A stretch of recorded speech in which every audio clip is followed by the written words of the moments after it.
Let me show you why this is my favorite week of the year.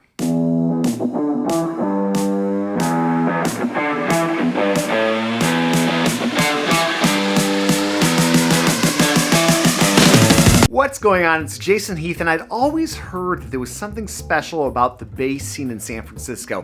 When I moved here about 6 years ago, I got involved with the Golden Gate Bass Camp, the San Francisco Winter Bass Bash. We just put out a video with Nina DeCesar and her fabulous recital, getting into her whole backstory. Today we're going to sit down with camp director Richard Duke, talk about this event, the story behind this event, check out some past footage, and by the way, this event is open for registration. I would love to see you out here this summer in San Francisco.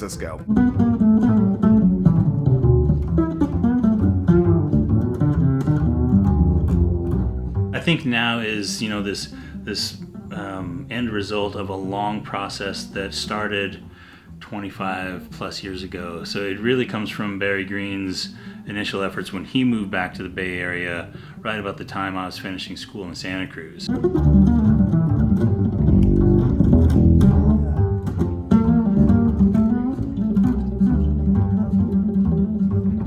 My old teacher, Joe Prusner, back then mentioned like, hey, there's this thing going on, you might want to check it out. It's at Davies Hall. It's a bass thing is all he told me. And it was one of those all day long bass bashes that Barry put on where I had no idea, more than 4 people in a room could play the bass.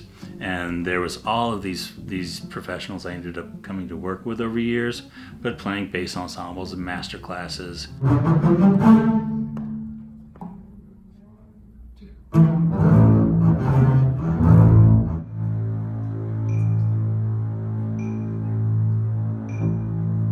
It's been a long build up to this, and every time we do these events like the bass bash, the winter thing, we do that once a year for the school kids, and then the summer camp happens. I have had a number of kids come back and say, yeah, wow, I went to college and like none of my studio mates had anything like that when they came up through school, and they realized how unique it is.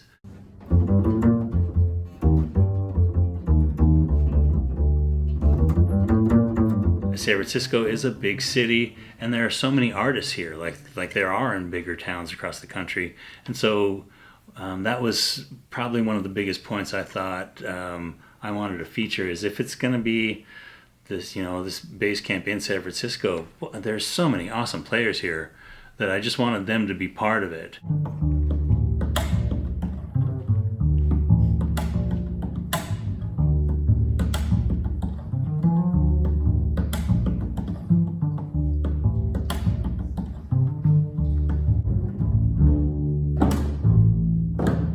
The first, few folks in the San Francisco section, people see them a lot, but they don't maybe know them and get to interact with them.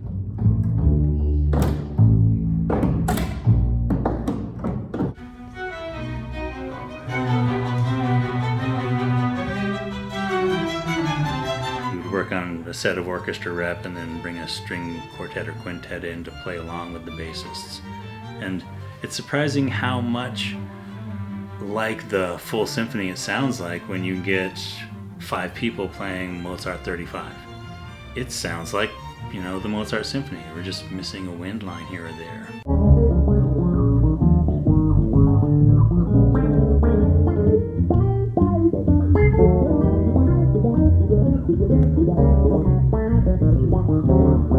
Robbins is one of our good friends.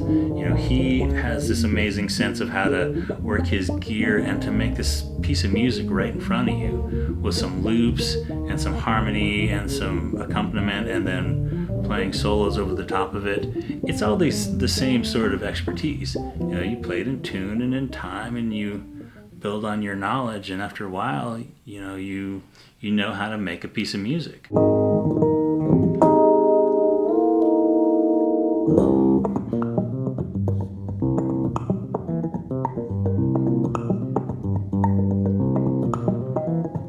Michael Manring's the sweetest person on the planet almost, but he's been blowing mine since I picked up the bass in the 80s. And I can't believe he's here and, so willing to come in and work with kids. He's great with kids too.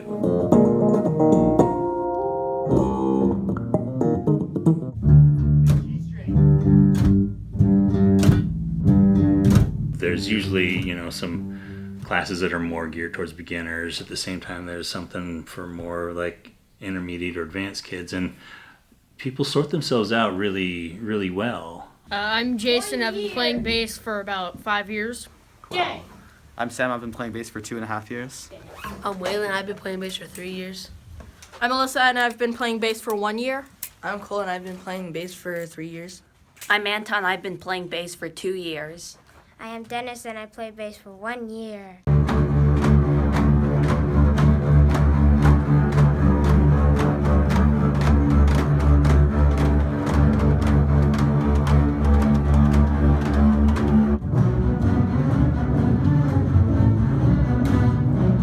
I was just talking to some 6th graders about preparing for the bass bash and saying, like, are you able to hear the person sitting right next to you doing a different thing?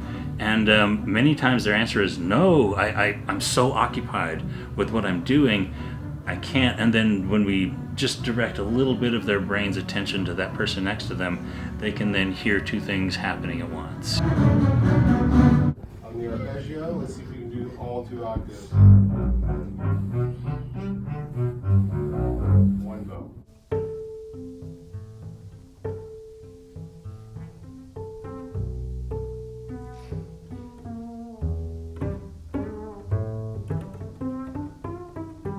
My goal is just to get good teachers who have, you know, similar views on wanting to help people wherever they're at, and you put them in the same place, and then give students a choice. You know, we don't try and dictate much beyond putting them in small ensembles, and even there, we like, if somebody wants to move, we do it. Like, I'm just open to whatever's going to make something good for the people participating. As you can see, I'm arpeggiating a lot differently.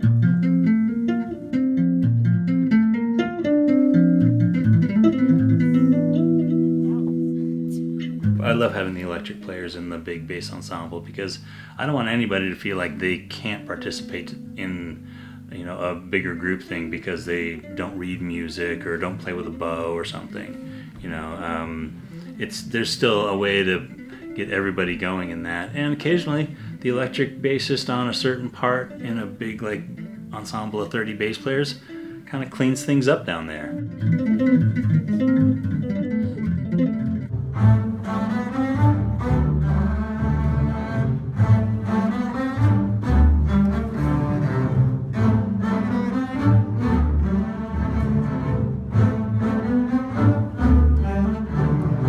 Introduce kids to what it takes to do this, and you can appreciate it, and you can also, you know, you can love it in a different way because you've done that and you've heard the piece happening around you. You do your part, you can see your friend doing theirs.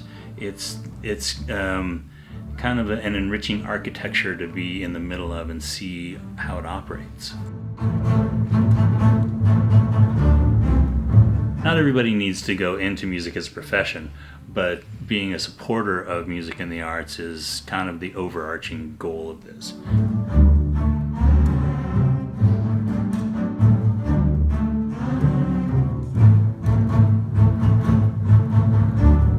One 7th grade class in one of them has 7 young bass players, 7 7th graders. So that's become kind of a common thing in San Francisco, and then that feeds into the high schools that have orchestra programs. So a few years ago at School of the Arts, they had 13 basses in their section, you know, and the problem was, wow, how do we get them all on stage?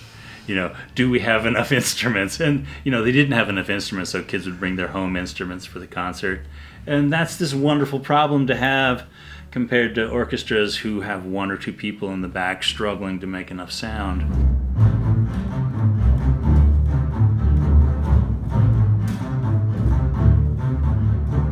That's a look at the camp and the story behind it. If you want to learn more about events like this, check out what we've got linked up here, and we'll see you in the next one.